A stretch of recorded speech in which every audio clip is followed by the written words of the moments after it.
എന്നിട്ട് അവൻ എൻ്റെ പേര് മറന്നു എന്ന് പറഞ്ഞപ്പോൾ എനിക്ക് ഭയങ്കര സങ്കടമായിപ്പോയി. ഞാൻ അങ്ങനെ കരയുന്ന ആളൊന്നുമല്ല. കാരണം എനിക്കതിൽ വിഷമവും കാര്യങ്ങളൊന്നുമില്ല. പക്ഷേ ഞാൻ 7 ദിവസം കഴിഞ്ഞ് എവിക്റ്റായി വന്നിട്ട് ഞാൻ ഈ 100 ദിവസവും ഈ ജിൻഡോനെ കുറിച്ചിട്ടാണ് സംസാരിച്ചിട്ടുള്ളത്. ജിൻഡപ്പൻ എൻ്റെ പേര് മറന്നാലും ഞാൻ ജിൻഡപ്പൻ്റെ പേര് മറക്കില്ല എന്നുള്ളതാണ്. ഒനിയിൽ അങ്ങനെ വീഴാൻ പോയതാണ്.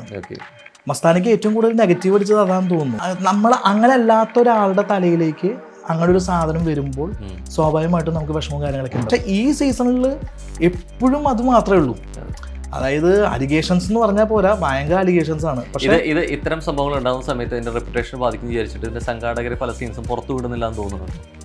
ഇത് ഭയങ്കര ചോദ്യമാണ്. അപ്പോൾ ലക്ഷ്മിക്ക് അപ്പം തോന്നിയ കാര്യങ്ങൾ ലക്ഷ്മി പറഞ്ഞു എന്ന് മാത്രം. പക്ഷെ അത്രയും വേണ്ടായിരുന്നു. കാണാത്ത കാര്യത്തിനാണ് ലക്ഷ്മി ഇത്രയും പറഞ്ഞത്. അത് കഴിഞ്ഞിട്ട് പിന്നെ ലക്ഷ്മി ഒണീലിൻ്റെ അടുത്ത് ചെന്നിട്ട് കുറേ സോറിയും കാര്യങ്ങളൊക്കെ പറയുന്നുണ്ടായിരുന്നു. ഒണീൽ കരഞ്ഞപ്പോഴുണ്ടല്ലോ, അതെനിക്ക് ഭയങ്കരമായിട്ട് വിഷമമായി. കാരണം ഒണീലിനും ഉണ്ട് വീട്ടുകാർ. അപ്പോൾ ഏറ്റവും കൂടുതൽ ദേഷ്യം തോന്നിയ ആളുകൾ 2 പേരാണ്. മസ്താനിയുടെ അടുത്തും ലക്ഷ്മിയുടെ അടുത്താണ് ഏറ്റവും കൂടുതൽ ദേഷ്യം തോന്നിയത്. എപ്പോഴും പറയുന്നൊരു കാര്യമുണ്ട്, ഓരോ പ്രാവശ്യം ബിഗ് ബോസ് സീസൺ കഴിയുമ്പോഴും അടുത്തൊരു സീസൺ തുടങ്ങുന്നവരെയാണ് അതിൻ്റെ ഒരു കാലാവധി കണ്ടസ്റ്റൻസിനെ ഓർത്തെടുക്കുക എന്നുള്ളത്. പക്ഷെ അതിൽ നിന്നൊക്കെ വിപരീതമായിട്ട് സീസൺ 7 തുടങ്ങുമ്പോൾ ഒരു പക്ഷേ മത്സരാർത്ഥികൾ ആദ്യം ഓർമ്മ വന്ന ഓർത്തൊരു പേരുണ്ട്. മറ്റാരുമല്ല, തൃശ്ശൂരുടെ സ്വന്തം രതീഷ് ഭായ്. എന്നാ ഉണ്ട് വിശേഷം? എന്നാ ഉണ്ട്? ഇത് തൃശ്ശൂർ എന്ന് പറഞ്ഞിട്ട് കോട്ടയുള്ള അല്ല, ഇൻട്രോഡക്ഷൻ എനിക്ക് ഇഷ്ടമായി. അതിന് മുമ്പ് വേറെ കാര്യം, നീ എന്താ അവിടെ? ഞാൻ എന്താ ഇവിടെ ഇന്റർവ്യൂ ചെയ്യാൻ? അല്ല, ഞാൻ നിന്നെ ബിഗ് ബോസ് സീസൺ 7 പ്രതീക്ഷിച്ച ഒരാളാണ്. അപ്പോ ഞാൻ നീന്നൊക്കെ വിളിക്കുന്നത് എനിക്കൊരു അനിയൻ ചേട്ടൻ അങ്ങനെ ഒരു ബന്ധമുള്ള കാരണം കേട്ടോ, ആരും തെറ്റിയിരിക്കുന്നു വേണ്ട. അതെ, അപ്പോൾ ഞാൻ വിചാരിച്ച എന്താ അറിയോ, സീസൺ 7 റോഹൻ ഉണ്ടാവും ഞാൻ വിചാരിച്ചു. എന്തുകൊണ്ട് റോഹൻ ഉണ്ടായില്ല? ഇത് മൂവിയുടെ ഷൂട്ട് കാര്യങ്ങളൊക്കെ നടക്കായിരുന്നു. അല്ല, അവര് വിളിക്കാൻ ആദ്യം വിളിച്ചിരുന്നു, അത് കഴിഞ്ഞിട്ട് മൂവിയുടെ ഷൂട്ടിലായിരുന്നു. പിന്നെ രണ്ടാമത് ഇതിന്റെ ഷൂട്ട് സംഭവങ്ങളെല്ലാം കഴിഞ്ഞു. രണ്ടാമത് അവര് വിളിച്ചില്ല.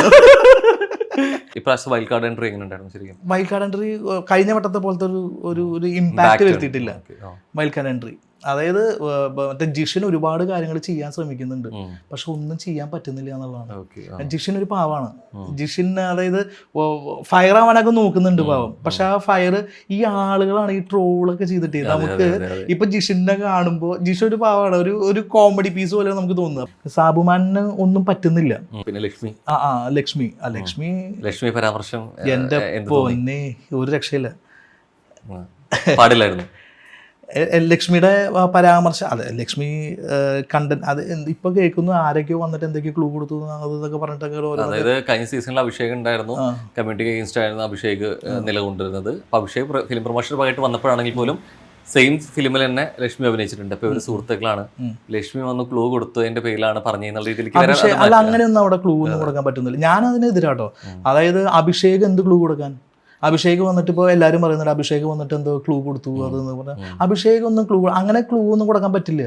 ഇപ്പോൾ ഇനി വേറെ കാര്യം പറയട്ടെ, ഇങ്ങനെ ഈ ഒരു ഫിലിം പ്രൊമോഷന് വേണ്ടിയിട്ട് അഭിഷേക് സീസൺ 7 പോകുന്നത് പ്രെഡിക്റ്റബിൾ ആണോ? പ്രെഡിക്റ്റബിൾ അല്ല. ഇപ്പം ഞാൻ സീസൺ 7 പോകുന്നു എന്ന് റോഹന്റെ മനസ്സിലാക്കി കഴിഞ്ഞാൽ റോഹൻ അവിടെ കണ്ടസ്റ്റന്റ് ആണെങ്കിൽ നമ്മൾ പ്ലാൻ ചെയ്തിട്ട് എന്തെങ്കിലും ക്ലൂ കൊടുക്കാം. ഇത് എന്ത് ക്ലൂ കൊടുക്കാൻ? അപ്പോൾ അതൊന്നുമല്ല. അപ്പോൾ ലക്ഷ്മിക്ക് അപ്പം തോന്നിയ കാര്യങ്ങൾ ലക്ഷ്മി പറഞ്ഞു എന്ന് മാത്രം. പക്ഷെ അത്രയും വേണ്ടായിരുന്നു. അതെ, കാണാത്ത കാര്യത്തിനാണ് ലക്ഷ്മി ഇത്രയും പറഞ്ഞത്. അത് കഴിഞ്ഞിട്ട് പിന്നെ ലക്ഷ്മി ഒണീലിൻ്റെ അടുത്ത് ചെന്നിട്ട് കുറേ സോറിയും കാര്യങ്ങളൊക്കെ പറയുന്നുണ്ടായിരുന്നു. പക്ഷെ ഞാൻ ആലോചിക്കുന്നത് എന്താ പറയുക, ഒണീൽ കരഞ്ഞപ്പോഴുണ്ടല്ലോ, അതെനിക്ക് ഭയങ്കരമായിട്ട് വിഷമമായി. കാരണം ഒണീലിനും ഉണ്ട് വീട്ടുകാർ. ഒണീൽ അല്ലേ, അമ്മ, അച്ഛൻ, അവരുടെ ബ്രദേഴ്സ്, എത്രയോ കാര്യങ്ങളുണ്ട്. അപ്പോൾ ഒണീൽ ഭയങ്കര സ്ട്രോങ് ആയിട്ട് നിൽക്കുന്ന ഒരാളാണ്. ഒണീൽ എല്ലാവരുടെ മുമ്പിൽ വെച്ച് കരയുന്ന ഒരാളല്ല. ആ ഒണീലെ കൺഫെഷൻ റൂമിൽ വെച്ചിട്ട് കരഞ്ഞപ്പോൾ എല്ലാ പ്രേക്ഷകർക്കും ഭയങ്കര വിഷമമായി. അപ്പോൾ ഏറ്റവും കൂടുതൽ ദേഷ്യം തോന്നിയ ആളുകൾ 2 പേരാണ്. മസ്താനിയുടെ അടുത്തും ലക്ഷ്മിയുടെ അടുത്താണ് ഏറ്റവും കൂടുതൽ ദേഷ്യം തോന്നിയത്. പക്ഷേ മസ്താനിയുടെ കാര്യത്തിൽ മസ്താനി ലക്ഷ്മിയുടെ അടുത്ത് സംശയം പറഞ്ഞ് ലക്ഷ്മി അത് കത്തിച്ചിട്ട് ഏറ്റവും കൂടുതൽ നെഗറ്റീവ് ഉണ്ടാക്കിയത് ആർക്കാ? മസ്താനിക്ക്. അപ്പൊ പുറത്തു വന്ന ആരാ? മസ്താനിയാണ്. അതാണ് പറഞ്ഞത്, ഒന്നും പറയാൻ പറ്റില്ല, ഭയങ്കര പ്രശ്നമാണ്. ഈ കപ്പ് കിട്ടിയിട്ട് ഓരോ സീസൺ അറിയും കഴിയുന്ന സമയത്ത് ഒരു സൗഹൃദം ഉണ്ടാവും. ചിലപ്പോൾ അവിടെ ഉടക്കിണ്ടായിരുന്നവർ ഇവിടെ പുറത്തിരുന്ന് നല്ല സുഹൃത്തുക്കളായിട്ട് മാറുന്നതൊക്കെ കണ്ടിട്ടുണ്ട്. സീസൺ 6 കഴിയുന്ന സമയത്ത് അല്ലെങ്കിൽ കഴിഞ്ഞപ്പോൾ ഇത്ര ഏകദേശം ഒരു വർഷം കഴിഞ്ഞു അല്ല അതിന് മുകളിലായി. ഈ വിന്നർ ബാക്കിയുള്ളവരൊക്കെ ഒരുമിച്ച് പല പരിപാടികളും കാണുന്നു, വിന്നർ എവിടെയും കാണുന്നില്ല, ഇവർക്കൊപ്പം ഉണ്ടാവാറില്ല, ഈ സൗഹൃദങ്ങൾ ഉണ്ടാവാറില്ല. ഏറ്റവും സൗഹൃദം ഉണ്ടെന്ന് ജനങ്ങൾ കണ്ടിരുന്ന രതീഷേൻ്റെ ഒപ്പം ഫ്രെയിമിൽ കാണുന്നില്ല. എന്താ അവിടെ സംഭവിക്കുന്നത്? ഞാൻ പറഞ്ഞില്ലേ, ഞാൻ അവനെ വിളിക്കാറില്ല, അവൻ എന്നെ വിളിക്കാറില്ല. പിന്നെ എനിക്ക് വിഷമമുണ്ടായിട്ടുള്ളൊരു കാര്യം എന്ന് പറഞ്ഞു കഴിഞ്ഞാൽ, ഞാൻ അവനൊരു കൂടപ്പുറപ്പിനെ പോലെ കരുതിയ ഒരാളാണ്, എൻ്റെ ഒരു സ്വന്തമായിട്ടുള്ള ഒരാളാണ്. ഇനിയിപ്പോൾ റോഹൻ ആത്മാർത്ഥമായിട്ട് ഹൃദയത്തിൽ തൊട്ട് പറയണം, ആ ആദ്യത്തെ ആഴ്ച ഞാനും ജിൻഡോയും തമ്മിലുള്ള ഒരു കോംബോ ആണ് അവനൊരു ഹൈപ്പിലേക്ക് ഒന്നൊരു പുഷിങ് കൊടുത്തത്. എനിക്കിപ്പോഴും ഞാൻ പറയും, അത് ഒരു പുഷിങ് ഉണ്ടായത് എൻ്റെ കൂടെ കൂടിയപ്പോഴും തന്നെയാണ്. അല്ലെങ്കിൽ അവന് അങ്ങനെ ഒരു പുഷിങ് കാര്യങ്ങൾ ഉണ്ടാവില്ല. എന്നിട്ട് ഏതോ ഒരു ചാനലിൽ ആദ്യം ഔട്ടായ ആളുടെ പേരെന്താന്ന് ചോദിച്ചപ്പോൾ എനിക്കത് ഭയങ്കര വിഷമമായി പോയി. ഓ, എനിക്ക് അതിന്റെ ഒപ്പം ചേർത്ത് വെക്കാൻ കാരണം ഞാൻ പലപ്പോഴും രതീഷേട്ടൻ പുറത്ത് പലപ്പോഴും സംസാരിക്കുന്നത് കണ്ടിട്ടുണ്ട്, പറ്റിയിട്ട് സപ്പോർട്ട് ചെയ്തിട്ടും കാര്യങ്ങളിലും ഇന്റർവ്യൂലൊക്കെ ഇഷ്ടം പോലെ. ഞാൻ ഇപ്പോഴും ഞാൻ മുമ്പ് സംസാരിച്ചിട്ടുണ്ട്. ഞാൻ പറയട്ടെ, ഞാൻ എവിക്റ്റ് ആയതിനു ശേഷം റോഹൻ എൻ്റെ അടുത്ത് ഇന്റർവ്യൂവിന് വന്നപ്പോൾ ഞാൻ ഏറ്റവും കൂടുതൽ വായ തോരാ സംസാരിച്ചത് ജിൻഡപ്പനെ കുറിച്ചിട്ടാണ് അല്ലേ. അപ്പോൾ ജിൻഡപ്പൻ എൻ്റെ പേര് മറന്നാലും ഞാൻ ജിൻഡപ്പൻ്റെ പേര് മറക്കില്ല എന്നുള്ളതാണ്. അതായത് അങ്ങനെയൊന്നും മറക്കേണ്ട ഒരാളല്ല ഞാൻ. ഇത് മറന്നതാണോ മറന്ന പോലെ എനിക്കത് അറിയില്ല. കാരണം എന്താ വെച്ചാൽ ഞാൻ അവനെ വിളിച്ചിട്ടൊന്നുമില്ല, എനിക്ക് ഒരു വിരോധവും ഇല്ല കേട്ടോ. കാരണം എന്താ വെച്ച് കഴിഞ്ഞാൽ ജിൻഡോ ഒരു വിന്നറാണ്, ഫസ്റ്റ് കിട്ടിയ ഒരാളാണ്, കപ്പ് കിട്ടിയ ഒരാളാണ്. ജിൻഡോ ആ സമയത്ത് കപ്പൊക്കെ എൻ്റെ കയ്യിൽ കൊണ്ടു തന്ന ഒരാളാണ് അല്ലേ. അപ്പോൾ ആ സമയത്ത് ചിലപ്പോൾ എൻ്റെ പേര് കിട്ടിയിട്ടുണ്ടാവില്ല, പക്ഷെ അത് ടെലികാസ്റ്റിംഗിൽ വന്നു. അപ്പം ഞാൻ അവനെ കുറ്റം പറയണതല്ല, പക്ഷെ അത് കേട്ടപ്പോൾ എനിക്ക് ഭയങ്കര വിഷമമായി. റോഹൻ വെറും നമ്മൾ ഇന്റർവ്യൂ ആയിട്ടുള്ള ഒരു ബന്ധം മാത്രമേ, എന്നിട്ട് റോഹൻ വരെ എൻ്റെ പേര് മറന്നിട്ടില്ല. എനിക്ക് തോന്നുന്നു ലാലേട്ടനും അങ്ങനെ മറിവുള്ള ഒരാളല്ല. എൻ്റെ പേര് ഇത്രയും പേരെ കണ്ടിട്ടുണ്ടെങ്കിൽ ഞാൻ പറയുന്നത് ലാലേട്ടൻ ഭയങ്കര ഓർമ്മശക്തിയുള്ള ഒരാളാണ്. എവിടെ കണ്ടു കഴിഞ്ഞാലും എല്ലാവരും പറയുന്നത് അങ്ങനെയാണ്. ലാലേട്ടൻ വരെ ചിലപ്പോൾ മറന്നിട്ടുണ്ടായിരിക്കില്ല നമ്മുടെ പേര്. ഇപ്പൊ ജിൻഡോ ആദ്യം ഔട്ടായ ഒരാള് ആരാണ് എന്ന് അവിടെ ചോദിക്കണ കണ്ടപ്പോ അത് എനിക്കൊരു മനസ്സിലൊരു വിഷമം ഉണ്ടാക്കിയ ഒരാൾ ഇതാണ്. ഞാൻ അവനെ വിളിച്ചിട്ടില്ല, ഒന്നുമില്ല. പക്ഷെ ഇപ്പോഴും എന്റെ ചോദിക്കാൻ തോന്നി എപ്പോഴെങ്കിലും? ഇല്ലില്ല, എനിക്കൊന്നും ചോദിക്കാൻ തോന്നില്ല. ഞാൻ അങ്ങനെ ഒരാളല്ല. അപ്പോൾ ഞാൻ ഇപ്പോഴും എനിക്ക് നോട്ട് ചെയ്തത്, റോഹൻ നോട്ട് ചെയ്തൊരു കാര്യം എന്ന് പറഞ്ഞാൽ, എനിക്കത് ഞാൻ ഈ ജിൻഡോനെ കുറിച്ചിട്ട് ഞാൻ ഒരുപാട് വായ തോരാതെ സംസാരിച്ചിട്ടുണ്ട്.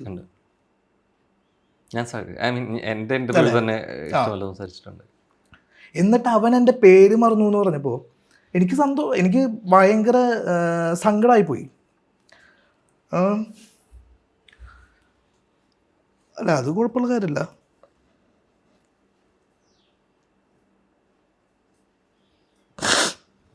ഒരുപാട് പ്രതീക്ഷയില്ലാത്തൊരു രീതിയിൽ മുന്നോട്ട് പോകുന്ന ഒരാളല്ല. ഞാൻ അങ്ങനെ കരയുന്ന ആളൊന്നുമല്ല. കാരണം എനിക്കതിൽ വിഷമവും കാര്യങ്ങളൊന്നുമില്ല. പക്ഷേ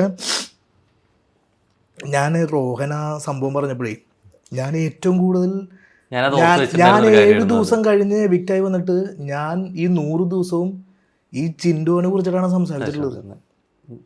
ഞാൻ പറഞ്ഞത് അതുകൊണ്ടാണ് വാക്കുകൾ അത് ഞാൻ എനിക്ക് സത്യമായിട്ട് എനിക്ക് അവനോട് വിരോധമൊന്നുമില്ല കേട്ടോ. എനിക്ക് ജിൻഡോനോട് ഒരു വിരോധമില്ല. എനിക്കിപ്പോഴും എൻ്റെ അമ്മയുടെ വയറ്റിൽ പിറക്കാത്ത എൻ്റെ ഒരു കൂടപ്പുറപ്പാണ് എൻ്റെ ജിൻഡോ. അവനെക്കുറിച്ച് പല കാര്യങ്ങളും എന്തൊക്കെയോ കേൾക്കുന്നുണ്ട്, അതൊന്നും ഞാൻ അവനെ വിളിച്ച് ചോദിക്കാറില്ല, ഒന്നുമില്ല. എപ്പോഴും അല്ല, ഞാൻ പറയുന്നത് പല കാര്യങ്ങൾ കേൾക്കാറുണ്ട്, അത് സത്യമാണോ എന്നും അന്വേഷിക്കാൻ ഞാൻ പോയിട്ടില്ല. ഞാൻ സത്യമാണോ എന്ന് അന്വേഷിക്കാൻ ഞാൻ പോയിട്ടില്ല. ഞാൻ അതിന്റെ ശരിയും തെറ്റും അന്വേഷിക്കാൻ ഞാൻ പോയിട്ടില്ല. അവനെക്കുറിച്ച് ഒരുപാട് കാര്യങ്ങൾ കേൾക്കുന്നുണ്ട്, പക്ഷെ എനിക്കത് അറിയില്ല. ഞാനതൊന്നും അന്വേഷിക്കാൻ പോയിട്ടില്ല. അതെന്തോ അവൻ്റേതായിട്ടുള്ളൊരിത്, അവൻ അതിൻ്റെ ക്ലാരിഫിക്കേഷനൊക്കെ കൊടുക്കുന്നുണ്ട്, എന്തൊക്കെയോ കാര്യങ്ങൾ നടക്കുന്നുണ്ട്. ഞാനതൊന്നും ചോദിക്കാൻ പോലെ അല്ല. ഞാനിപ്പോൾ സെൻറ്റിമെൻ്റ് ആയത്, ഇത് എങ്ങോട്ടൊക്കെയാണ് പോവുകയാണ് ഇൻ്റർവ്യൂ. അല്ല, ഞാൻ സെൻറ്റിമെൻ്റ് ആയത് എന്താ അറിയോ, റോഹന പറഞ്ഞത് എനിക്ക് ഭയങ്കര ടച്ചിങ് ആയി പോയി. ഞാൻ ഇവിടെ അവനെ കുറിച്ചിട്ടാണ് ഞാൻ ഇങ്ങനെ സംസാരിച്ചുകൊണ്ടിരിക്കുന്നുണ്ടായിരുന്നത്. ആര് കപ്പടിക്കുന്നു ചോദിക്കുമ്പോൾ ഞാൻ പറയുന്നതായിരുന്നു ജിൻഡോ. ഒരു പക്ഷെ ജിൻഡോ അത് കണ്ടിട്ടുണ്ടാവില്ല, കാരണം വെച്ചാൽ കഴിഞ്ഞ് കഴിഞ്ഞിട്ട് പലരും ഇപ്പൊ ഒരാളുടെ പേര് മാത്രം പറയാൻ പറ്റില്ല, അപ്പൊ അവിടെ ബാലൻസ് ചെയ്യേണ്ടി വരും. പക്ഷേ രതീഷ് എന്റെ കാര്യത്തിൽ ഞാൻ അങ്ങനെ കണ്ടിട്ടില്ല. അതായത് വീഡിയോ വരുമ്പോഴാണെങ്കിലും നമ്മുടെ ഇന്റർവ്യൂ അല്ലാത്ത സമയത്താണെങ്കിലും ബാത്തോടെ സംസാരിക്കുന്നത് ഞാൻ കണ്ടിട്ടുള്ളതുകൊണ്ടാണ് എനിക്ക് അത് വന്നത്, എനിക്ക് ഓർമ്മ വന്നതുകൊണ്ടും പറഞ്ഞതും അതുകൊണ്ടാണ്. അല്ല, ഞാൻ പെട്ടെന്ന് അതൊക്കെ ഞാൻ അതിന്റെ ഒരു സ്വീകാര്യതയായിരുന്നു. ഒരുമിച്ച് ആ പരസ്യം വരെ വന്നിട്ടുണ്ടായിരുന്നു. അത് തീർച്ചയായിട്ടും ഞങ്ങൾ ആദ്യത്തെ ഒരു 4-5 ദിവസം ഒരുമിച്ച് തന്നെ ആയിരുന്നു. കാരണം കുറെ ഇന്റർവ്യൂസും കാര്യങ്ങളൊക്കെ ഉണ്ടായിരുന്നു. എനിക്ക് എന്താ അറിയോ, അവൻ എന്തുകൊണ്ട് എന്റെ പേര് മറന്നു എന്ന്, അത് ഓപ്പണായിട്ടൊക്കെ ഒരു ചാനലിൽ ആദ്യം ഔട്ടായ ആളുടെ പേരെന്താന്ന് ചോദിക്കുമ്പോൾ എനിക്കത് മാനസികമായിട്ട് ഭയങ്കരമായിട്ട് ഒരു വിഷമം തോന്നിയൊരു കാര്യമാണ്. ഞാൻ അങ്ങനെ വിഷമിക്കുന്ന ഒരാളല്ല. പക്ഷെ ഞാൻ റോഹൻ പറഞ്ഞത് ഞാനിപ്പോൾ ആലോചിക്കുകയാണ്. കാരണം എനിക്ക് ഒരുപാട് ഇൻ്റർവ്യൂസ്, എനിക്ക് തോന്നുന്നു ബിഗ് ബോസ് സീസൺ 6 കഴിഞ്ഞിട്ട് ഏറ്റവും കൂടുതൽ ഇൻ്റർവ്യൂ കൊടുത്ത ആൾ ഞാനാണ്. ഇഷ്ടംപോലെ ഇൻ്റർവ്യൂസ് എനിക്കുണ്ടായിരുന്നു. ഇപ്പോൾ റോഹൻ പോലും ഇപ്പം എന്നെ തേടി വന്നത് ഞാനൊരു നല്ല കണ്ടസ്റ്റൻ്റ് ആയതുകൊണ്ടാണ്. അതെനിക്കറിയാം. 7 ദിവസം കൊണ്ട് ഞാൻ 70 ദിവസം കണ്ടന്റ് കൊടുത്ത ഒരാളാണ്. പക്ഷേ ഞാൻ അതിപ്പോൾ ജിൻഡോ പറഞ്ഞിട്ടല്ല ഞാൻ ജിൻഡോന്റെ പേര് പറയുന്നത്. ഒരിക്കലും അവൻ ഞാൻ പറയട്ടെ, അവൻ ഒരിക്കലും നീ എൻ്റെ പേര് പറഞ്ഞിട്ട് പറഞ്ഞിട്ടില്ല കേട്ടോ. ഞാനത് എൻ്റെ സ്നേഹമാണത്. അത് ഇന്റർവ്യൂല് മാത്രമല്ല, അത് എനിക്ക് തോന്നുന്നു അന്ന് നമ്മൾ ഫാൻസ് മീറ്റ് വെച്ച പരിപാടിയിലും ഒരുമിച്ച് വന്നത് ജിൻഡോന്റെ പരിപാടി ആയതുകൊണ്ട് അത്രേ ഉള്ളൂ. ജിൻഡോന്റെ പിന്നെ ഞാൻ അങ്ങനെ ഇന്റർവ്യൂസും കാര്യങ്ങളൊന്നും അങ്ങനെ കുറെ ഇന്റർവ്യൂസും നമുക്കൊരു സെറ്റാണെന്ന് തോന്നുന്ന ഇന്റർവ്യൂസ് ഇപ്പൊ ഇതിൽ തന്നെ റോഹനാന്ന് പറഞ്ഞപ്പോൾ ഞാൻ പറഞ്ഞു പിന്നെന്താ എപ്പോ വേണേലും ചെയ്യാന്ന് പറഞ്ഞു. അങ്ങനെയാണ്. വെറുതെ കുറെ നമ്മൾ ഇന്റർവ്യൂസ് കൊടുത്തിട്ടും കാര്യമില്ല. അപ്പൊ അന്ന് ഫാൻസ് മീറ്റ് വെച്ചപ്പോഴും അതെ, ഞാൻ ജിൻഡോനെ ഇപ്പോഴും എൻ്റെ ഒരു കൂടപ്പുറപ്പ് കാണുന്നത്. അവനെ പല രീതിയിലും പല കാര്യങ്ങൾ കേൾക്കുന്നുണ്ട്, അതൊന്നും ഞാൻ ബോധർ ചെയ്യുന്നില്ല. പിന്നെ ഞാൻ പറയട്ടെ, സിജോന് അങ്ങനെ ഒരു ഇഷ്യൂ വന്നപ്പോൾ എനിക്ക് ഭയങ്കര സങ്കടമായി പോയി. ഏറ്റവും കൂടുതൽ ബിഗ് ബോസ് ഹൗസിൽ ഞാൻ വഴക്കൂടിയ ഒരാൾ സിജോൻ റോക്കിയാണ്. ഏറ്റവും കൂടുതൽ എതിരെ ഞാൻ നിർത്തിയ ആൾ സിജോൻ റോക്കിയാണ്. റോഹൻ ഒരു കാര്യം മനസ്സിലാക്കേണ്ടത് എന്താ വെച്ച് കഴിഞ്ഞാൽ, നമുക്ക് എതിരെ ഒരാളുണ്ടെങ്കിൽ മാത്രമേ നമുക്ക് ഹീറോ ആവാൻ പറ്റുള്ളൂ. അനുമോൾക്ക് ഇവിടെ സംഭവിച്ചത് അതാണ്. അപ്പാനെ പോലത്തെ ഉള്ളൊരു ശക്തനായിട്ടുള്ളൊരു എതിരാളി അനുമോൾക്ക് നഷ്ടപ്പെട്ടപ്പോൾ അനുമോൾ ഡൗൺ ആയി അല്ലേ? അനുമോൾക്ക് ഇപ്പോൾ അതാണ് ഞാൻ പറയുന്നത് വെച്ചാൽ, ഞാനും റോഹനും കൂടിയിട്ട് ഒരു സ്ക്രീൻ ഷെയർ ചെയ്യുമ്പോൾ ഞാൻ വില്ലനാണെങ്കിൽ റോഹന്റെ ഉയർച്ച എന്നിലൂടെയാണ് അല്ലേ? അതായത് ഒരു വില്ലൻ ഉണ്ടെങ്കിൽ ഒരു നായകനുണ്ടാവും, അങ്ങനെയാണ്. അപ്പോൾ അപ്പാനി ശരത്ത് ഔട്ടായപ്പോൾ ശക്തനായിട്ടുള്ള ഒരു എതിരാളിയാണ് അനുമോൾക്ക് പോയത്. അതാണ് ഞാൻ പറഞ്ഞത്. അതേപോലെ തന്നെ എൻ്റെ ഏറ്റവും വലിയ ശക്തനായിട്ടുള്ള ഒരു എതിരാളിയായിരുന്നു സിജോ ആയാലും റോക്കി ആയാലും. ഇവർ രണ്ടുപേരും ഞാൻ നോമിനേറ്റ് ചെയ്തിട്ടില്ല. കാരണം ഞാൻ അവിടെ ആ സമയത്ത് കളിക്കാത്ത ആളുകളെയാണ് ഞാൻ നോമിനേറ്റ് ചെയ്തിരിക്കുന്നത്. ഞാനല്ലാതെ ഞാൻ ഇവർ രണ്ടുപേരും, കാരണം എന്താ പറയുക, ഇവർ ഔട്ടാവാൻ പാടില്ല. ഇവർ ഔട്ടായ എനിക്ക് ഗെയിമില്ല. അതാണ് എല്ലാവരും വിചാരിക്കുക എന്താ വെച്ച് കഴിഞ്ഞാൽ, ഇതിലെ നിൽക്കുന്ന റോഹനാണെങ്കിൽ റോഹനെ ചെന്നിട്ട് നോമിനേഷനിൽ ഇടുക, എവിക്റ്റ് ആയി പോയി കഴിഞ്ഞാൽ അങ്ങനെ എന്താ കാര്യം? അതാണ് ഇപ്പോൾ സീസൺ 6 ഡിസർവിങ് ആണോ അല്ലേ എന്ന് നേരത്തെ ഒരു ചോദ്യം ചോദിച്ചു. ഇതാണ് അവിടെ സംഭവിച്ചത്. അവിടെ എതിരാളികളില്ല. ഇപ്പൊ റണ്ണറപ്പായി ആ സമയത്ത് റണ്ണറപ്പായ ഒരു വ്യക്തി അർജുൻ. അപ്പോൾ പക്ഷെ അർജുൻ ഒരു വളരെ കാം ആൻഡ് ക്വൈറ്റ് ആയിട്ട് കളിച്ച ഒരു വ്യക്തിയാണ്.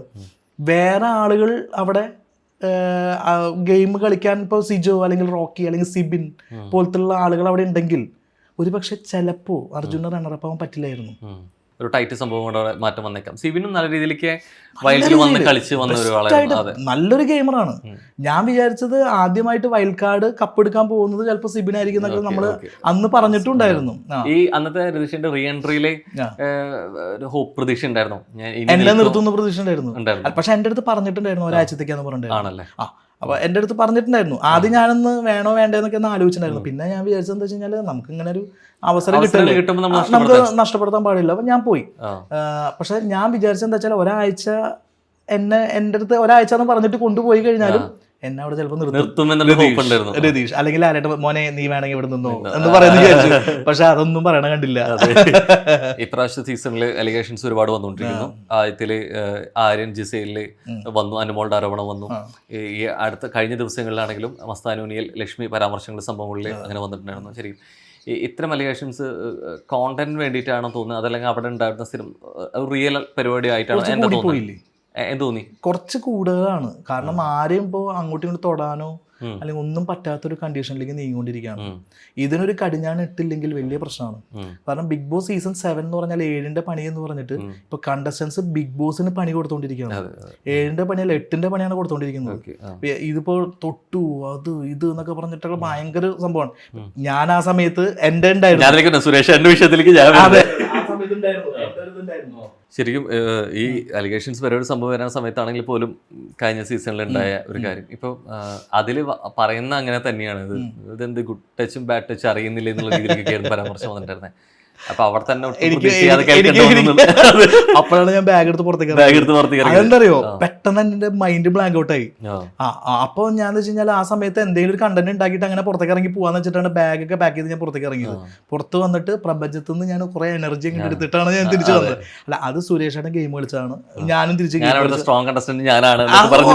ഇംഗ്ലീഷ് ഭയങ്കര പൊട്ട ഇംഗ്ലീഷ്, ഐ എം നോട്ട് ഭയങ്കര ഇംഗ്ലീഷ് ആയിരുന്നു. I am the best contestant big boss, your selection is the best എന്നൊക്കെ പറഞ്ഞിട്ട് ട്രോളോട് ട്രോളായിരുന്നു. എനിക്ക് ഒരു രക്ഷ ഉണ്ടായിരുന്നില്ല. ഇപ്പോൾ ഈ സീസണിൽ കേൾക്കുന്ന അലിഗേഷൻസ് കേൾക്കുമ്പോൾ എന്താ തോന്നുന്നത്? അല്ല, ഞാൻ പറയുന്നത് അങ്ങനെ ഒരു അലിഗേഷൻസ് കേൾക്കുമ്പോൾ അങ്ങനെ അല്ലാത്ത ഒരാളുടെ തലയിലേക്ക് അത് വരുമ്പോൾ സ്വാഭാവികമായിട്ട് അയാൾക്ക് വിഷമമുണ്ടാവും. അതാണ് നമ്മളിപ്പോൾ ഈ കഴിഞ്ഞ എപ്പിസോഡിൽ കണ്ടത്, ഒനീലിന്റെ കാര്യം. ഒനീൽ അങ്ങനെ വീഴാൻ പോയതാണ്. മസ്താനിക്ക് ഏറ്റവും കൂടുതൽ നെഗറ്റീവ് അടിച്ചത് അതാണെന്ന് തോന്നുന്നു. ആ വിഷയത്തിലൊരു ചെറിയ വീഴാൻ പോയതാണ്. വീഴാൻ പോയപ്പോ അറിയാതെ, അതെ. അപ്പൊ അത് ഞാൻ പറയുന്നത് വെച്ച് കഴിഞ്ഞാൽ നമ്മൾ അങ്ങനെ അല്ലാത്ത ഒരാളുടെ തലയിലേക്ക് അങ്ങനെ ഒരു സാധനം വരുമ്പോൾ സ്വാഭാവികമായിട്ടും നമുക്ക് വിഷമവും കാര്യങ്ങളൊക്കെ ഉണ്ടാവും. അപ്പൊ എൻ്റെ സുരേഷേട്ട ഞാൻ പറയട്ടെ, ഇപ്പൊ ഞാൻ ജാൻമണിയുടെ ഇഷ്യൂ, ഞാനും ജാൻമണി നമ്മൾ ഇഷ്യൂ ഉണ്ടായിരുന്നത്, ഏറ്റവും നല്ല സുഹൃത്താണ് ജാൻമണി എൻ്റെ. ഇപ്പോൾ ആ സമയത്തും അതെ, ഒരുമിച്ച് ഇന്റർവ്യൂവിൽ വരെ ജാൻമണി നല്ലൊരു വ്യക്തിയാണ്, അതേപോലെ സുരേഷേട്ടൻ നല്ലൊരു വ്യക്തിയാണ്. അപ്പൊ ആ സമയത്ത് സുരേഷേട്ടൻ ഗെയിമറാണ്, ഗെയിം കളിക്കുന്നു, ജാൻമണി ഗെയിം കളിക്കുന്നു, ഞാൻ ഗെയിം കളിക്കുന്നു. അതങ്ങനെ പോയി. പിന്നെ അത് കഴിഞ്ഞിട്ട് പിന്നെ നമ്മൾ അത് കഴിഞ്ഞിട്ടാണ് ജയിൽ ടാസ്കും കാര്യങ്ങളൊക്കെ വന്നത്. അങ്ങനെ ഗെയിമും കാര്യങ്ങളൊക്കെ ആയിട്ട് അങ്ങനെ നല്ല രീതിയിൽ പോയി. പക്ഷെ ഈ സീസണിൽ എപ്പോഴും അത് മാത്രമേ ഉള്ളൂ. അതായത് അലിഗേഷൻസ് എന്ന് പറഞ്ഞാൽ പോരാ, ഭയങ്കര അലിഗേഷൻസ് ആണ്. പക്ഷേ ഇത് ഇത്തരം സംഭവങ്ങൾ ഉണ്ടാകുന്ന സമയത്ത് ഇതിന്റെ റെപ്യൂട്ടേഷൻ ബാധിക്കുന്നു വിചാരിച്ചിട്ട് ഇതിന്റെ സംഘാടകരെ പല സീൻസും പുറത്തു വിടുന്നില്ല എന്ന് തോന്നുന്നുണ്ടോ? ഇത് ഭയങ്കര ചോദ്യമാണ്, എനിക്കത് അറിയില്ല. ഇപ്പൊ അനുമോളുടെ ഇത്രയും പറഞ്ഞിട്ട് അനുമോൾ ആ ഉത്തരത്തിൽ തന്നെ ഉറച്ചു നിൽക്കുന്നു. ഇത്രയും ക്യാമറയിൽ ഞങ്ങൾ നോക്കിയിട്ട് കണ്ടിട്ടില്ല. അനുമോൾ സ്ട്രോങ് ലേഡിയാണ്. ഞാൻ പറയട്ടെ, ഈ സീസണിൽ വിന്നിങ് മെറ്റീരിയൽ ആവാനുള്ളൊരു സ്റ്റഫുള്ള ഒരാളായിരുന്നു അനുമോള്. അനുമോളിന് ഇപ്പൊ എന്താ പറ്റിയെന്ന് എനിക്ക് മനസ്സിലാവുന്നില്ല. പക്ഷെ പോളൊക്കെ ഇട്ട് നോക്കുമ്പോൾ അനുമോള് ഭയങ്കര വലിയൊരു പോളിലാണ് നിൽക്കുന്നത്. അപ്പൊ അനുമോള് ഇനിയും കളിച്ചു കഴിഞ്ഞാൽ അനുമോൾ, ഷാനവാസ്, അക്ബറൊക്കെ ഉയർന്നു വരാനുള്ള ചാൻസസ് കൂടുതലാണ്. ഇവര് തമ്മിലാണ് ഫൈറ്റ് വരുന്നത് അവിടെ. നല്ല സ്ട്രോങ് കണ്ടസ്റ്റൻസ് ആണ്. അപ്പൊ അനുമോൾ അങ്ങനെ കണ്ടില്ല, നമുക്കത് അറിയില്ല. ബിഗ് ബോസ് അത് ഇപ്പോൾ ഞാൻ പറയണത് എന്താ വെച്ചാൽ, നമ്മുടെ ലോകം കണ്ട, കേരളം കണ്ട, അല്ലെങ്കിൽ ലോകം കണ്ട ഏറ്റവും വലിയ മഹാനായിട്ടുള്ള നമ്മളൊക്കെ ആരാധന, അതായത് നമ്മൾ ചെറുപ്പം മുതലേ ഞാനും റോഹനൊക്കെ ആരാധിച്ചുകൊണ്ടിരിക്കുന്നു, ഇപ്പോഴും നമ്മുടെ മനസ്സിലാവും ലാലേട്ടൻ. അല്ലേ, ലാലേട്ടൻ തുടരും. ലാലേട്ടൻ ഇങ്ങനെ പറയുമ്പോൾ നമ്മളത് വിശ്വസിക്കുക. ഇതിപ്പോ വന്ന് വീക്കെൻഡ് എപ്പിസോഡ് കാണുമ്പോൾ ലാലേട്ടന്റെ സിനിമ കാണുന്ന ഒരു ഫീൽ കിട്ടുന്നുണ്ട്. അതാണ് ലാലേട്ടന്റെ വീക്കെൻഡ് എപ്പിസോഡ് ഭയങ്കര കയ്യടിയാണ്. എന്റെ തിയേറ്ററിലെ കയ്യടി ഇപ്പൊ വീട്ടിലാണ് ഒരു രക്ഷയില്ല. എന്റെ മോളൊക്കെ അച്ഛാ അതൊക്കെ അതാണ് ലാലേട്ടന്റെ എപ്പിസോഡിൽ ലാലേട്ടൻ ഫയറാണ്, ഒരു രക്ഷയില്ല. 7ന്റെ പണി എന്ന് പറഞ്ഞു കഴിഞ്ഞാല് ലാലേട്ടന്റെ എപ്പിസോഡ് കാണാൻ വേണ്ടി ഇപ്പൊ കട്ട വെയിറ്റിംഗ് ആണ് എല്ലാവരും. ഈ നടപടി ആവാത്ത കാര്യമാണ്. പക്ഷെ പറയുന്ന എല്ലാ ഇപ്രാവശ്യം സീസണിലെ കപ്പ് ലാലേട്ടൻ തൂക്കുന്നു പറഞ്ഞിട്ടാണ് ഞാനും കണ്ടു. അടിയിലും മെസ്സേജുകൾ കപ്പ് ആർക്ക് കൊടുക്കണം എന്ന് പറഞ്ഞിട്ട് കുറെ ആൾക്കാരുടെ ഫോട്ടോസ് ഒക്കെ കാണുന്നത്. അപ്പൊ കൂടെ ഒരാള് ലാലേട്ടന്റെ ഫോട്ടോ വെച്ചിട്ട് കപ്പ് ഇങ്ങേക്ക് കൊടുക്കണത്, അതായത് ലാലേട്ടന് കൊടുക്കണം. ലാലേട്ടൻ ഭയങ്കര, അതായത് ഒരു സീസണിലും കാണാത്ത ഒരു റേഞ്ചിലേക്ക് ലാലേട്ടൻ ഭയങ്കരമായിട്ട് ഫയറായി. 7ന്റെ പണി ഫയർ നമ്മൾ ആ ഒരു പ്രമോല് കാണുന്ന പോലെയൊക്കെ ലാലേട്ടൻ ആയിട്ടുണ്ട്. പക്ഷെ ഗെയിം പ്രമോല് കാണുന്ന പോലെ ആയിട്ടില്ല. അത് എന്താ വെച്ച് കഴിഞ്ഞാല് എനിക്ക് തോന്നുന്നത് സംഘാടകര്, അതിന്റെ പിന്നിൽ പ്രവർത്തിക്കുന്ന ആളുകൾ അത് അവർക്കൊരു ഗെയിം പ്ലാൻ ഉണ്ട്. ഒരു ഗെയിം അവർ കൊടുക്കുമ്പോൾ അത് ഏത് രീതിയിലേക്ക് വരും. പക്ഷെ അവര് വിചാരിച്ച പോലെയല്ല ഈ സാധനങ്ങൾ വരുന്നത്. അത് ഭയങ്കര, ഇപ്പം 6ാം സീസൺ വരെ അവര് വിചാരിച്ചു കൊടുത്ത് ഈ സാധനങ്ങൾ എത്തിയിട്ടുണ്ട്. പക്ഷെ ഈ സീസണിൽ അവര് വിചാരിച്ചു കൊടുത്ത സാധനങ്ങൾ എത്തുന്നില്ല എന്നുള്ളതാണ്. പക്ഷേ 6ാമത്തെ സീസണിൽ തന്നെ തുറന്ന് ഓപ്പൺ ആയിട്ട് ലാലേട്ടൻ ആദ്യമായിട്ട് പറയുന്നത് എപ്പോഴാണ്, ഇത്രയും മോശം സീസൺ ഞാൻ കണ്ടിട്ടില്ല എന്ന് വരെ ഓപ്പൺ ആയിട്ടെന്ന് പറഞ്ഞിട്ടുണ്ട്. ഇപ്രാവശ്യം സീസൺ 7 വരുമ്പോൾ കമ്പാരിസൺ ചെയ്യുന്നത് ഇതിലും ഭേദം കഴിഞ്ഞ സീസൺ ആണെന്നുള്ള രീതിയിലേക്ക് ആളുകൾ സംസാരിച്ചുകൊണ്ടിരിക്കുന്നു. അപ്പോൾ എന്ത് തോന്നുന്നു, ഗ്രാഫ് താരതമ്യേന കുറഞ്ഞാണോ വരുന്നത്? കുറഞ്ഞാണ് വരുന്നത്. അല്ല അങ്ങനെയല്ലേ തോന്നിയത്? അല്ല ആ താരതമ്യം എനിക്ക് കൃത്യമായിട്ട് എനിക്ക് നടക്കണം. തോന്നുന്നത് എന്താ വെച്ചാൽ സീസൺ 7 ഇപ്പോൾ എത്രയോ 42 ആ, 42 43 അത്ര ആയിട്ടുണ്ട്. പക്ഷെ ഇത്രയും ആയിട്ടും സീസൺ 7 ഒരു പുഷിങ് കിട്ടിയിട്ടില്ല. പകുതി ദിവസമായി പകുതി ദിവസമായി. കഴിഞ്ഞ സീസണിലൊക്കെ 50 എപ്പിസോഡ് കഴിഞ്ഞപ്പോഴേക്കും 50ാമത്തെ എപ്പിസോഡ് എന്നെ വരുത്തിച്ചു. അത് കഴിഞ്ഞിട്ട് പിന്നെ ശ്വേതേച്ചിനെയും സാബുവിനെയും വരുത്തിച്ചു. അത് ഹോട്ടൽ ടാസ്ക്. അത് കഴിഞ്ഞിട്ട് പിന്നെ ഫാമിലി ടാസ്ക് തുടങ്ങി. പിന്നെ 100ലേക്ക് എത്തിക്കാൻ വേണ്ടിയിട്ടുള്ള ഒരു പ്രയാണമാണ് നടത്തിക്കൊണ്ടിരുന്നത്. ഇതിപ്പോ 42-43 എപ്പിസോഡായി. ഈ ഒരു ടൈറ്റ് വരുന്നില്ല ഒരു നമുക്കിപ്പോ ഇപ്പോഴും ഒരു വിന്നിങ് മെറ്റീരിയൽ. കഴിഞ്ഞ സീസൺ 42 ആയപ്പോഴൊക്കെ എല്ലാവരും ജിൻഡോ ആണ് പറഞ്ഞു തുടങ്ങി. ഈ എല്ലാ സീസണിലുള്ള ഒരാഴ്ച 2 ആഴ്ച കഴിയുന്ന സമയത്തും ഇവരൊക്കെ ആയിരിക്കും ആദ്യത്തെ 2-3 സാധനങ്ങളിലൊക്കെ വരുന്ന ഒരു സംഭവം ഉണ്ടാവും. ഈ സീസണിൽ 50 അടുക്കുമ്പോഴും ഒന്നും ഇപ്പൊ ഞാൻ പ്രെഡിക്റ്റ് ചെയ്തൊക്കെ മാറി. അത് ഗുണോ ദോഷം? അത് ഒരു തരത്തിൽ ഗുണമാണ്, ഒരു തരത്തിൽ ദോഷമാണ്. കാരണം എന്താ വെച്ചാൽ ബിഗ് ബോസ് ടീം എനിക്ക് തോന്നുന്നു നമ്മളിപ്പോൾ പറയുന്നില്ലേ ഓരോ എപ്പിസോഡിന്റെ ഒരു റിവ്യൂ ആണ് ഞാൻ പറയുന്നത്. അതായത് ഓരോ എപ്പിസോഡിൽ ടാസ്ക് കൊടുക്കുമ്പോൾ ബിഗ് ബോസ് വിചാരിച്ചോട്ട് ഈ സാധനം എത്തുന്നില്ല. എല്ലാ ടാസ്കും പൊളിഞ്ഞു പോവാണ്. കാരണം ഇവരെ പൊളിച്ച് ആകെ കൊളാക്കി ഇടുകയാണ്. അപ്പോൾ ചെരുപ്പ് ടാസ്ക് ഒക്കെ പക്ഷേ ലാലേട്ടൻ വരുമ്പോൾ ലാലേട്ടൻ പറയുന്നുണ്ട് അത് നല്ല ഗെയിമായിരുന്നു പറയുന്നുണ്ട്. നമ്മൾ കാണുന്ന പ്രേക്ഷകർക്ക് തോന്നുന്നത് എന്താ, അയ്യോ അത് എന്താ ഇങ്ങനെ ആകെ വഴക്കാണുള്ളതാണ്. പക്ഷെ അത് നന്നായി തോന്നുന്നുണ്ടെന്ന് പറഞ്ഞു. നേരെ മറിച്ച് മറ്റേ ബിഗ് ബോസ് പറഞ്ഞത് അനീഷ അനുസരിച്ചില്ല. ബിഗ് ബോസ് പറഞ്ഞു നിങ്ങൾ തമ്മിൽ ഡിസ്കസ് കാര്യങ്ങൾ ചെയ്തു എന്ന് പറഞ്ഞു. പക്ഷെ ആ തീരുമാനമായിരുന്നില്ലേ ശരി എന്നുള്ള രീതിയിലേക്ക് പിന്നീട് പോയതല്ലേ, അങ്ങനെ ആക്കി തീർത്തതല്ലേ. പക്ഷെ ലാലേട്ടൻ ശരിക്കും ആ തീരുമാനം ഞാൻ പറയട്ടെ പറയണോ ഇപ്പൊ നമ്മൾ ഇത് വായിച്ചത് മുതൽ നിങ്ങൾ മിണ്ടരുത് എന്ന് പറയുന്നിടത്ത് തീരുമാനം എങ്ങോട്ട് മാറാം. പക്ഷെ എല്ലാവരും വെയിറ്റ് ചെയ്യുന്ന സമയത്ത് കണ്ടസ്റ്റൻസ് പറഞ്ഞു മിണ്ടറായിരുന്നു പറഞ്ഞു. 2-3 പേര് മാത്രം അതിന്റെ അപ്പുറത്തെ വശം പറഞ്ഞു. പക്ഷെ ലാലേട്ടൻ വന്ന എപ്പിസോഡിൽ പറയണു ആളാ ഗെയിം നന്നായി ചെയ്തു. ഇതിൽ യാഥാർത്ഥ്യം എന്താ തോന്നുന്നു? യാഥാർത്ഥ്യം എന്താ വെച്ച് കഴിഞ്ഞാൽ അത് ഈ സീസണിൽ പ്രേക്ഷകര് എന്താണോ പറയുന്നത് അതേ രീതിയിലേക്ക് പോകുന്നുണ്ട്. ബിഗ് ബോസ് വിചാരിച്ച എന്താ, ബിഗ് ബോസ് ഞാനാണെങ്കിൽ ബിഗ് ബോസ് നിങ്ങൾ ഡിസ്കസ് ചെയ്ത് കാര്യങ്ങൾ തീരുമാനിക്കും എന്ന് പറഞ്ഞു കഴിഞ്ഞാൽ ഞാൻ ചിലപ്പോൾ ബിഗ് ബോസിനെ പേടിച്ചിട്ട് ഞാൻ ചിലപ്പോൾ ഡിസ്കസ് ചെയ്തെന്ന് വരും. ആ സമയത്ത് 7ന്റെ പണിയാണെന്ന് പറഞ്ഞിട്ട് അനീഷ് കളിച്ച ഗെയിം നന്നായെന്ന് എല്ലാവരും പറയുന്നു. പക്ഷെ എനിക്ക് തോന്നുന്നത് പ്രേക്ഷകരൊക്കെ അത് ഗംഭീര എന്ന് പറഞ്ഞപ്പോൾ ബിഗ് ബോസ് പ്രേക്ഷകരിലൂടെ അങ്ങോട്ട് പോയതാണ് എനിക്ക് തോന്നുന്നത്. റോഹൻ എന്താണ് തോന്നിയത്? ഒരാഴ്ച നടക്കുന്ന വിഷയങ്ങൾ ഇപ്പോൾ ലാലേട്ടൻ വന്ന എപ്പിസോഡ് കഴിഞ്ഞിട്ട് വരുന്ന ബാക്കിയുള്ള ഒരു 5 ദിവസങ്ങൾ ഈ സംഭവ വികാസങ്ങൾ പുറത്ത് എന്ത് വരുന്നു ഇപ്പം നമ്മളിത് മോണിറ്റർ ചെയ്തുകൊണ്ടിരിക്കുക. ഇതിൽ ആളുകളുടെ അഭിപ്രായം വരുന്നു. ഈ അഭിപ്രായത്തിനനുസരിച്ച് ഹൈപ്പ് ഉണ്ടാക്കുന്ന വീക്കെൻഡ് എപ്പിസോഡായിട്ട് മാറുന്നുണ്ട് അല്ലേ? ആ പ്രേക്ഷകരുടെ എന്താണോ അഭിപ്രായം അതിനേപോലെയാണ് പോകുന്നത്, ഉൾട്ടായിട്ട് പോകുന്നില്ല. 6ാം സീസൺ വരെ ഫുൾ ഉൾട്ടായിരുന്നു അല്ലേ? നമ്മൾ ശ്രദ്ധിച്ചില്ലേ? ഇപ്പൊ പ്രേക്ഷകർ എന്താന്ന് പറയുന്നത്, പ്രേക്ഷകർ പറഞ്ഞു അനീഷിന്റെ ഗെയിം അത് കറക്റ്റ് ആയിരുന്നു, അതായിരുന്നു ഇതായിരുന്നു എന്നൊക്കെ പറഞ്ഞിട്ട് ഭയങ്കര ഞാൻ ആ സമയത്ത് വിചാരിച്ചു ബിഗ് ബോസ് വരെ പറഞ്ഞിട്ട് എന്താ ഈ വ്യക്തി ഒന്നും മിണ്ടാത്തതെന്ന് വിചാരിച്ചു. ശരിക്കും പറഞ്ഞാൽ ആ ടാസ്ക് എന്ന് പറഞ്ഞു കഴിഞ്ഞാൽ ആര്യനും ജിസയിലും ഇവര് തമ്മിൽ ഡിസ്കസ് ചെയ്തു. മിണ്ടാൻ പറ്റുമായിരുന്ന ഒരു സാധനം കൂടി ഉണ്ട്. പക്ഷെ പിന്നെ വേറെ കാര്യമുണ്ട്, അതാളുടെ ബുദ്ധിപരം നീക്കം വേണമെങ്കിൽ കാരണം ചില ആളത് മിണ്ടി കഴിഞ്ഞാല് ഈ മുട്ടടിക്കുന്ന വേണമെങ്കിൽ ഒന്നും മിണ്ടാൻ പറ്റില്ല, അതുകൊണ്ട് നിൽക്കാൻ പറ്റില്ല. മുട്ടടിപ്പിക്കില്ല എന്നുള്ള കാര്യം 100-101% ഉറപ്പായിരുന്നു എനിക്ക്. എന്ത് പേടി കയറുന്ന വെച്ച് കഴിഞ്ഞാല് ഏന്റെ പണി എന്ന് പറഞ്ഞിട്ട് കിട്ടുന്ന മുഴുവൻ പണി ആദ്യം തന്നെ എല്ലാവരും ആളെ പിടിച്ച് ക്യാപ്റ്റൻ ആക്കി, അതുപോലെ കിട്ടുന്ന മുഴുവൻ ടിസ്റ്റാ. അനീഷിന്റെ ഗെയിമാന്ന് പറയുന്നത്. അപ്പൊ ഇനി വേറെ കാര്യം ചിന്തിക്കാം, അനീഷിന് ഇത് കിട്ടിയത് നന്നായി, മുട്ടടിക്കേണ്ടി വരില്ലല്ലോ, അല്ലെങ്കിൽ വേറെ ഒന്നും ചെയ്യണം അത് വിചാരിച്ച് നന്നായിരിക്കാം.